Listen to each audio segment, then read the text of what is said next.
Auxois, son église, son vin de Bourgogne et désormais ses demandeurs d'asile. La commune de 1500 habitants compte depuis un an une soixantaine de Somaliens, Érythréens et Tchadiens qui ont quitté leur pays en guerre pour demander l'asile politique en France. Ils sont hébergés dans un bâtiment laissé libre suite au départ d'un peloton de gendarmerie d'autoroute. Un cas de figure comparable à celui de Ferrette, invité par le ministère de l'Intérieur à accueillir un centre d'hébergement pour demandeurs d'asile dans une ancienne caserne de gendarmerie. C'est la raison pour laquelle une délégation du conseil municipal de Ferrette s'est rendue dans la commune de Côte-d'Or et rencontré le maire pour un retour d'expérience. Là aujourd'hui il y a 60 migrants, nous dirons exactement, il y en a 60. On a eu l'expression de ceux qui étaient contre, c'est même plus qu'un peu réticents, qui étaient contre.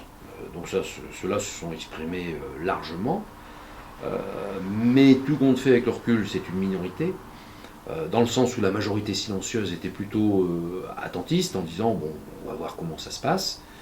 Et comme ça se passe bien, je dirais que là aujourd'hui, c'est le terme que j'emploie régulièrement, ça devient un non-événement parce que c'est ce que je souhaite, c'est que ça soit un non-événement. Et ça le devient par l'habitude. La difficulté, c'est au départ, parce que il y a les inquiétudes qu'on peut comprendre, il y a l'actualité qui peut nous desservir. Par exemple, moi, au moment où les migrants arrivaient, on avait l'événement Charlie qui était intervenu la veille. Donc les amalgames qui se font, l'actualité nous dessert parfois. Donc il faut du temps. Mais finalement, avec du recul, bilan plutôt positif ? Sur l'accueil, c'est un bilan positif puisque ça se passe bien. Et je dirais qu'aujourd'hui, on rentre dans le paysage, quoi. Ça se passe bien. Certains habitants de Pouilly ont également accepté de livrer leurs ressentis. Je pense qu'il y avait deux parties, des personnes qui étaient plutôt ouvertes au projet, on va dire à l'initiative, et d'autres complètement réfractaires. Il y a eu plusieurs manifestations, il y a eu des rassemblements dans le centre de Pouilly à plusieurs reprises, entourés de la police, c'était pas très bien passé. Donc on espère que ça va changer. En tout cas, pour l'instant, on n'a eu aucun débordement de la part des personnes qui sont arrivées. Donc, pas de raison que ça change. Pour le moment, en tous les cas, j'ai aucun souci avec ces gens. Très polis, très courtois, donc tout se passe bien de ce côté-là, quoi. Bon, personne ne s'en plaint. A priori, personne ne s'en plaint. Mais c'est quand même des gens qui sont là. Ça fait 9 mois qu'ils sont là.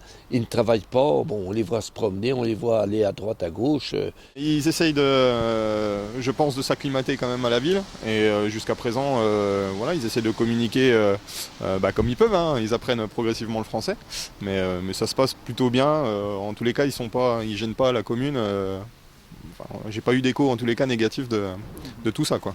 Il y a une barrière de la langue, après ils essayent d'apprendre des mots simples comme bonjour, c'est rien, mais ils ont le sourire et ils disent bonjour à chaque fois qu'on est sur le perron de notre commerce, et rien que ça déjà, il y a beaucoup de Français qui le font plus, donc c'est déjà pas mal.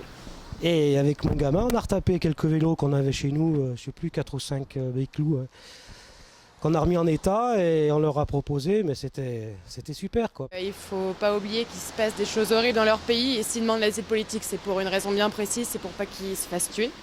Je pense qu'on serait dans leur cas, on fuirait la guerre, ça serait un peu dans le même cas de principe, on serait bien content d'avoir une commune qui puisse nous accueillir favorablement.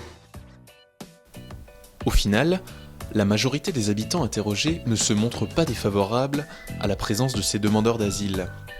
Quelques personnes ont certes fait part de leur opposition, mais n'ont pas souhaité témoigner davantage, même de façon anonyme.